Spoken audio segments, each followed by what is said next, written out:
Hello, welcome back to our channel. For today's video is how to forward messages on WhatsApp. So messages sent via WhatsApp Messenger can be shared between contacts within the application in a few quick steps. These WhatsApp messages remain within the confines of the application, allowing users to share text and photos quickly and without using a lot of data. So forwarded messages do not indicate the original sender, and any messages forwarded within the application will appear to come from the users forwarding the message.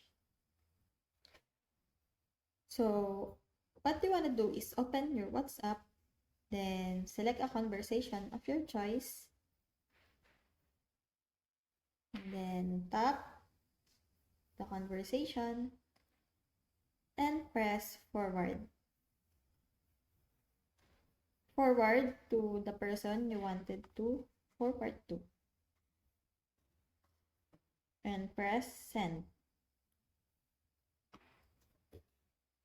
So that's how you go. I hope that this video helps, and if you have any questions or comments, kindly put in the comment section below, and if not, don't forget to subscribe and like. Thanks!